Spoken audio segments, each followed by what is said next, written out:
I am Maggie. I'm a company employee and I'm 29 years old. I just got married to my husband, William, this year. After dating for more than 2 years, we started our married life in the apartment where I had been living since my single days. This apartment was a gift from my father when I got my job. At home, my brother and his wife decided to live with our parents. So I decided to move out and take a new step in my life when I got a job. My father, who was not short on money, bought me an apartment near our family home. I don't know if he wanted to help me if I ever needed it or if he wanted to keep me close. But in any case, I was able to live in a wonderful apartment. My husband used to live in a small apartment, but it was too small for both of us. My apartment was spacious and rent-free. So as soon as we decided to get married, he immediately moved in. The first time I visited my husband's family home in a snow-heavy region was during winter. I was astounded by the sheer amount of snow and coldness. Having grown up in the city, my husband's family home was an entirely new world to me. At my husband's family home, my mother-in-law and brother-in-law lived in an old-fashioned house that seemed like something out of a fairy tale. In the past, when my father-in-law was alive, they used to live as part-time farmers. There were only fields around their house, and the neighbors' houses were a bit far away. What surprised me even more was that the toilet and bath were located outside the house.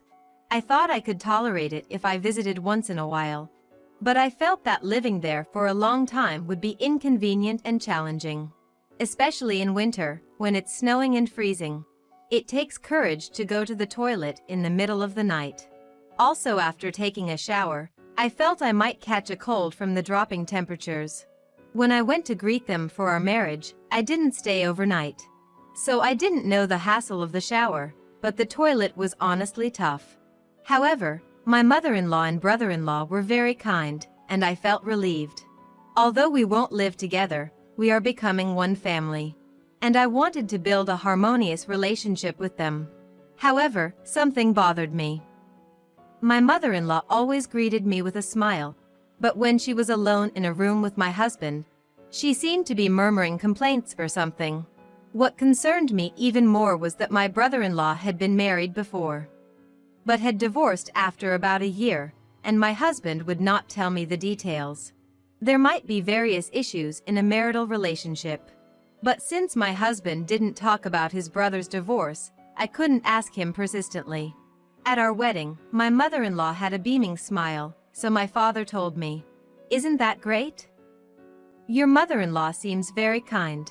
I smiled back at my father, but my mother had a slightly different opinion. But even though she smiles in front of others, she looked rather grumpy when she thought no one was looking. "Be careful, she might be two-faced," my mother advised me, but I believed there wouldn't be any issues unless we lived together. Indeed, we started our married life in the apartment happily, without any worries. However, 3 months after we got married, my husband began to push all household chores onto me and made decisions unilaterally. We both worked, and we had promised to share household duties, but he began to slack off. At first, he helped with cleaning the bathroom, and when I came home late, he would prepare dinner. But lately, he became reluctant even to clean, and preparing dinner became my responsibility. If I come home late and start cooking, he sometimes shouts in irritation, "Hurry up and make it. I'm hungry from working." I too come home tired and hungry from work and often find myself preparing dinner while irritated. But more than that, I was upset that he decided everything on his own. There might have been signs before we got married, but maybe I misunderstood and thought he was a decisive and reliable man. Not long after we got married, furniture and a sofa suddenly arrived at our place. I was shocked and asked my husband, "What's this about? Where do you plan to put this sofa and furniture?" My husband replied with a smile, "I don't feel the current vibe of this room suits me. So, I thought of replacing the furniture with ones that match my taste." He wanted to dispose of all the furniture I chose and change the ambience of the room with furniture that matched his own preference. If he had consulted with me, we could have gone together to select the furniture. But my husband acts on his own accord, disregarding my preferences completely. It's okay for him to style his own room however he wants. But I disliked him unilaterally changing the shared living space. His sense of design lacked coherence. And I was left speechless by his choice of mismatched furniture colors and shapes. Then, an unexpected proposal came up. Would be nice if you could pay for it. After all, this was originally your apartment, wasn't it? Frankly, I was already frustrated that he had taken over the living room with his tasteless furniture. But now he was asking me to pay for it. I wondered if he was joking and asked him again. What? Why should I pay for it? Moreover, it's the furniture you bought on your own. Normally, I don't talk back, but this time I responded strongly. My husband seemed lost for words, but he apparently didn't want to spend his own money. This year was our first Christmas since getting married, so we decided to spend the Christmas holidays at his parents' home. It was my first stay at my in-laws' house, so I was anxious and nervous. At that moment, my mother-in-law spoke with a kind smile. Maggie, you can relax here. However, I couldn't just sit idly. Heeding my mother's advice, I remained cautious as there might be a hidden side to my mother-in-law. When I first came here, my mother-in-law did nothing but rest. In the past, brides had to eat alone in the kitchen. It's nice that we can eat together now. Confused by her stories from the past, I noticed my brother-in-law cautioning her. But my husband seemed oblivious. After enduring sarcastic remarks from my mother-in-law, I offered to clean up after dinner. She smiled, but said, "I'll do it. I wouldn't want you to break our precious dishes." It made me realize my mother's advice was spot on. The first day was filled with her sarcasm. The next day, however, things took a turn for the worse. That day, my husband went out drinking with friends in the evening. And with my brother-in-law out on a fire brigade trip, it was just my mother-in-law and me. To be honest, I was quite nervous. After dinner and while she was in the shower, I could relax a bit. But when she came out, she said, "I'm going to bed now. Make sure to lock the front door." I awkwardly replied, yes, and prepared to take my shower in the separate bathhouse, which was chilly. Local residents might be used to it, but for me, it was tough. After I had settled in, the lights in the main house suddenly went out. While I was relaxing in the bathtub, I thought I heard footsteps outside. So I stayed still and listened carefully. After a while, the lights went out and it became pitch dark. At first, I thought there was a power outage, but when I peeked out the window, the lights in the neighboring house were still on. I began to suspect if my mother-in-law was playing a mean prank on me. I didn't think my mother-in-law would do something so terrible. But since she would make sarcastic remarks with a smile, a feeling of unease arose in my heart, thinking that perhaps it might be possible. I quickly got out of the shower, dried off, and changed into my pajamas. The room was pitch dark initially, and I couldn't see anything. But as my eyes adjusted, the moonlight illuminated the room, allowing me to change. While thinking, what a childish prank to pull. I tried to open the door to go outside, but no matter how hard I pushed, it wouldn't budge. Even body slamming the door didn't help. Panic set in. There was a window, but it was barred from the outside. Fortunately, I had my smartphone with me. I tried to call my husband for help, but he didn't answer. On the third attempt, my husband finally answered the call and suddenly shouted loudly, "Why are you bothering me? Can't you see I'm enjoying myself right now?" It seemed my husband was drunk, but I desperately needed his help, so I pleaded with him. "I can't get out because the bathroom door won't open. Please come here right now." However, it seemed he didn't understand or didn't care as he responded vaguely, "It's your fault for taking a shower at this time. I'm drunk and can't come. Goodbye." After he hung up, I tried calling him multiple times, but it appeared he turned off his phone. I considered contacting the police or fire department, but thought that should be a last resort. I hesitated to report to the police because I feared my mother-in-law would be angry.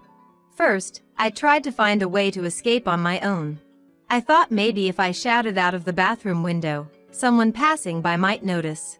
However, the window had frozen shut. My husband had mentioned that the pipes sometimes freeze. If I were to be trapped here all night, I might freeze to death. Just as I was reluctantly about to call the police, I heard a voice from outside. Has the breaker tripped, and the lights are out? Hello, is anyone inside? Hearing that voice brought relief. I heard a knocking sound, realizing someone outside was trying to help. And soon enough, the door was opened. I thanked the old man. He sighed and said, "She never learns, does she?" Trying to torment her daughter-in-law again. This old man was a neighbor to my husband's family home. A distant relative of my husband's, and he guided me to his house. Seeing me, his wife looked surprised. After the old man explained the situation, she invited me in, looking lost for words. The old lady offered me a blanket since I was only in pajamas, and served warm tea. Once I had calmed down, the old man told me about my mother-in-law's history of tormenting daughters-in-law. Your mother-in-law has a habit of bullying her son's wives. She's locked several in the bathroom before. The wife of the eldest son was locked in the bathroom multiple times and eventually left the house. Not only the wife of the eldest son, but when my husband had a different fiancée before, the mother-in-law locked her in the bathroom as well. The old couple had noticed the bathroom light shining in the darkness and grew suspicious, which is why they came to check. The old couple next door knew that my mother-in-law had trapped others in the bathroom in the past, and it seemed they had come to the rescue on several occasions. They were aware of our marriage and seemed to be concerned that my mother-in-law might pull the same kind of prank again. Since it was already late and the main house was locked, I decided to stay with the neighbors for the night. The next morning, I was awakened by the sound of an ambulance siren. As I quickly looked out of the window, I saw an ambulance arriving at my in-laws' house, and my husband was standing still by the detached bathroom. I headed in that direction too. I thought that my husband might have mistakenly believed I was still trapped in the bathroom and called the ambulance. Of course, no one was in the bathroom. I felt sorry for the paramedics who had been called out because of my husband's mistake. When I approached my husband, he began shouting as soon as he saw my face. "Why is my mother lying down there? Weren't you trapped in the bathroom?" Shocked by those words, I peeked into the bathroom and sure enough, I could see a figure lying down with arms and legs outstretched. The woman being spoken to by the paramedics sat up, touching the back of her head. It seemed her life wasn't in danger, and from her figure, I recognized that it was my mother-in-law. I didn't understand why she was there, but one of the paramedics explained. She appears to have hit her head and lost consciousness. We'll take her to the hospital for a checkup. It seems she slipped on the soap that was on the floor and hit her head. In my panic when the lights went out, I might have scattered things like soap on the floor. I couldn't clean it up in the dark, and it seems my mother-in-law slipped on that soap. In the early morning, she probably entered the bathroom to check on me, and slipped and fell because of the soap. As my mother-in-law was being carried past on a stretcher, she glared at me with a stern expression. When my husband was taken to the hospital in an ambulance, the neighbors approached and spoke to me. "I'm glad nothing happened to you.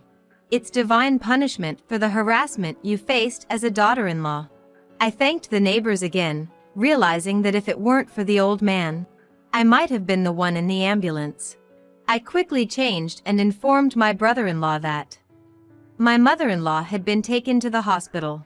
He said he was heading to the hospital right away. Alone, I went to the detached bathroom and reflected on the previous night's events. At the bathroom door, there was a stick used to bar the door shut. This was why I couldn't get out. That afternoon, my mother-in-law returned home with my husband and brother-in-law, and she directed her anger at me. "Because you left the bathroom without telling me, this happened to me." As I thought of responding, my husband also showed his anger. Exactly. If Maggie had just stayed in the bathroom, my mother wouldn't have suffered like this. However, my brother-in-law angrily countered both my husband and mother-in-law. What are you both thinking? Stop this cruel game of locking my sister-in-law in the bathroom. Later, my brother-in-law reappeared with a travel bag and told my husband and mother-in-law, I'm done taking care of my mother. I'm leaving this house. Do as you please. Unable to bear it any longer, I asked my brother-in-law, I'm also leaving. Could you drop me off at the nearby station? My husband desperately tried to stop me. Who said you can just leave? I responded firmly. Let's get divorced. Did you help me when I begged yesterday? I'll get the divorce papers ready. I got into my brother-in-law's car and he drove me to the nearest station. He apologized repeatedly. I'm truly sorry, Maggie. I never thought you would suffer like this. Those cruel people are now strangers to me. I returned to my apartment, prepared the divorce papers, and packed my husband's belongings. He was shocked to see his belongings packed when he returned. Thinking my mention of divorce was a joke, seeing the divorce papers infuriated him. You want a divorce over something so trivial? You weren't injured, were you? Realizing that words were wasted on him, I quietly handed him the divorce papers. Reluctantly, he signed. My husband left my apartment, but it seems he doesn't have the money to rent another place, or hasn't yet found a place to stay. The truth is, throughout our married life, my husband was reliant on my income, squandering his own salary and even accumulating debt. After being kicked out of the house, my husband initially stayed with a coworker from his company. However, over time, even that coworker grew distant from him. And it seems he lost all the people who were willing to support him. Losing his home, running from debt collectors, and even losing his job. My husband has been put in a dire financial situation. My mother-in-law has also become the subject of rumors in the neighborhood, saying she harassed her daughter-in-law to the point of divorce. She seems to be avoided by others.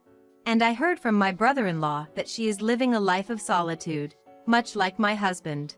Furthermore, since my brother-in-law also left the house, she has to make ends meet with just her pension, putting her in a financially difficult situation. In the countryside, a car is essential to go anywhere. But with no one at home and being disliked by the neighbors, it seems she can't get any assistance. It appears that my mother-in-law, abandoned by both family and neighbors, is living all alone. As for my husband, he is overwhelmed with his own problems and doesn't have the capacity to help his mother. After the divorce, I disposed of the tacky furniture my husband had chosen. I started a new life with my favorite furniture, hopeful for a better future and seeking new, positive encounters.